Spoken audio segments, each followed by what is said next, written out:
What is the meaning behind the band's name? Why is it called Arde Bogotà? It all comes from a trip I did to Bogota when we were starting to write songs. Like it was 2017, I guess. And we didn't have a name. We just had some songs, and I went there to visit some friends, and I took like the early demos with me, and I played those demos to some of my Colombian friends, and they loved it. And it was the first time that someone really liked the songs that we were doing.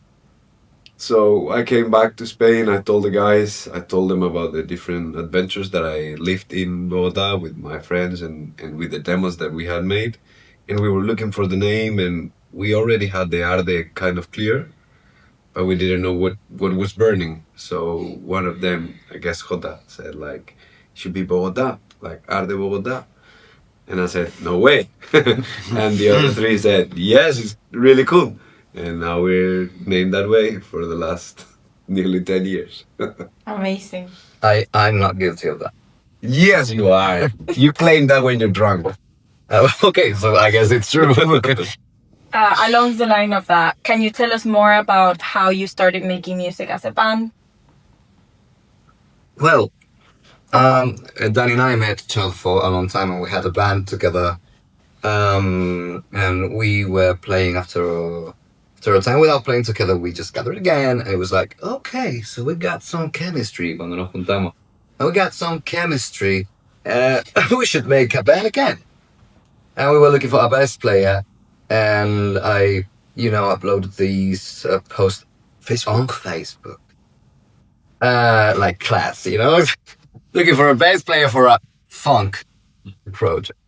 This is a funk project. And, I knew Pepe, and I knew he was a young, super cool bass player.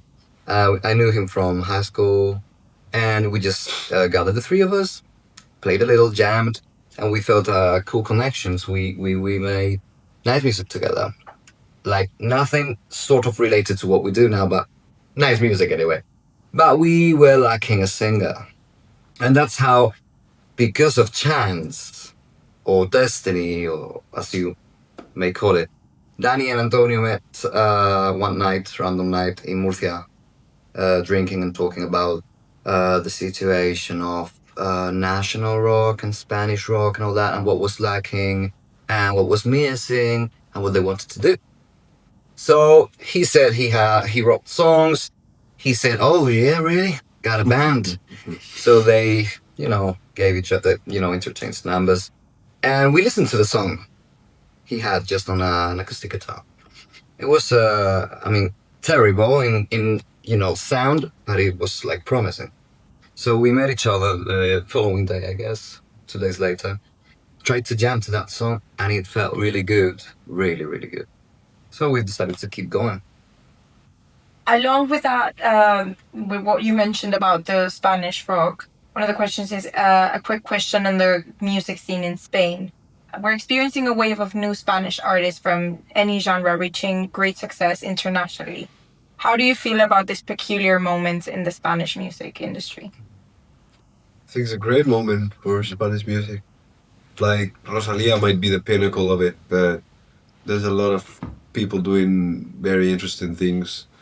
Like for example, in our scene, like bands in general, we have a lot of different bands doing very sort of different things, but all of them related to rock and roll or guitars or like a rock actor or something like that.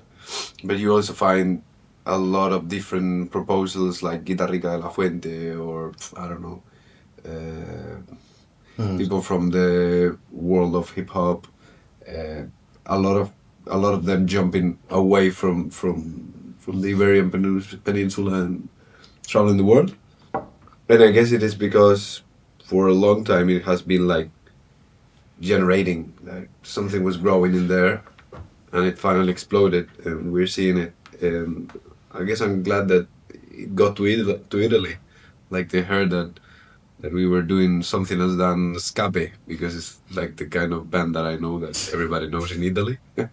but there's a lot of things apart from Scape right now in Spain, and apart from Rosalia, and I think it's great. it's a great moment to visit. Yeah. The next question is, what is Murcia for you? If I'm not wrong, Instrucciones was filmed in an antique optical building of Cartagena. How has your territory shaped your music? I think anybody's territory should define that person, right? Like, I mean, either by embracing it or by refusing it, but you are defined from where you grow and the music that you listen there and the relationships you build there and the things that you look up to there. Those define you. That builds you as a person, not only as an artist. So in our case, it's very clear that nearly everything we talk about takes place there. Like, we live there, is where our friends are, where the people that care for us is. So it's very present everywhere in our music. And it is not a matter of proud as much as honesty, I guess. Like, that's real. That's what's really going on with us. We feel that way, and we experience those kind of stories that we talk about in the songs, and they take place there. So why should we put them in London if we are living them in Cartagena? This is your first world music tour, and coming all the way from Cartagena, Murcia. How does this feel, being in London, being all around the world? Crazy AF, you know? Crazy AF. I mean, we're just 4 laps from Cartagena. Again, it's a really small place, and you just can dream of these things. And sometimes we know many people of our generation that just because they couldn't keep on living there, you know, and make a living, they had to study and fly away. And there's a lot of us, you know, people of our generation that are living in places they don't want to, either in Spain, in Europe, or anywhere in the world. But you can imagine, I mean, we just got the best of both worlds because we keep on living where we live, but we are traveling the world doing what we love. So, I mean, just think about the fact that we had to go and record an album in LA. That's like, sounds like fake, you know? It's Hollywood. What the hell? But it's really cool because we always dreamt of touring. I mean, going to play just to the closest city, you know, that was like 30 minutes away from ours. That was like success for us. And we just toured all Spain and a big part of the Americas. So it's really crazy. And we still can't believe it's happening. What are we doing talking in English? I mean, we write songs in Spanish, you know. For an Italian press. Yeah, and probably we'll stop writing songs in Italian. We try to do one. Italiano. Yeah, we try to create one. Well, speaking of, how do you perceive the Italian music scene, especially for alternative rock? Will the 28th of May be your first ever show in Italy? Hey, this sounds great. I mean, yeah, right. We never. Yeah, we never. played in Italy. We never played in Italy. But yeah, it's the first time playing there, and it's, I think, the best way to end a world tour. As some of us never been to Italy, and we're really fans of the rock that takes place there. It's like really raw, powerful rock. I mean, it's of course like almost like a topic to say it, but since the eruption of Italy in Eurovision, that was shocking, with Maneskin and later on Damiano's solo project and all that. So we're really fans of all that, and I think they can make also great things in Spain and hopefully the other way around. It's just crazy. We want to eat lots of pasta. I mean, pesto wants pesto. Yeah? Pepe wants pesto. I was about to say. Yes. Your new single, Pesto, what the hell? your new single Istrucciones seems to take some stances from the previous works. It seems more inspired by hard classic rock moves, more energetic and more vigorous. What is changing in terms of your sound from previous works? A lot. I think that we have been looking for something new. Like, we have been looking for a way to get out of how we understood a song was accomplished and how we got to make something exciting, and all the process in Los Angeles and in Cartagena writing these songs and this record, it was towards something like Instrucciones, like how do we become I don't know, bigger without being exactly broader, and I think those kind of experiments and how we understand the structure of the song, how we understand the arranging of it, how we recorded the whole record, nearly the whole record live.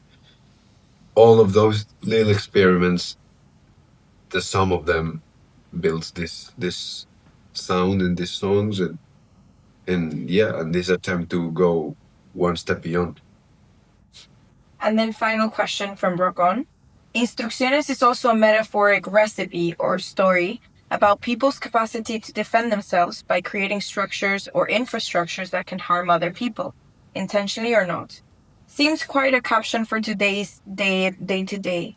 Or is it something more personal? Is it a commentary on something you see, or? Well, I think it comes from something I felt myself personally, like the feeling of getting more and more attached to loneliness and kind of getting addicted to it, like building a wall between one and the world, and like putting more and more into that wall. And I think it's something very common in today's world, like in society in general.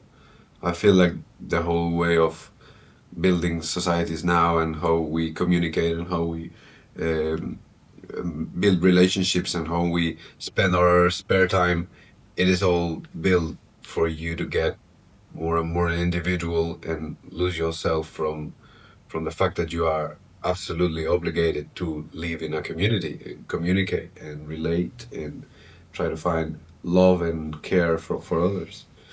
So I think that most of the record looks into that, like dives into that feeling of getting uncomfortably lonely and suddenly comfortable in that loneliness, and how you escape from that and how you deal with that, and if that is correct, and especially who made that for you. Is it something that you do yourself or that the world does on you? So this would be revealed in the rest of the record, which is not published yet. Perfect. Gracias, Thank you. Mirna. That is the first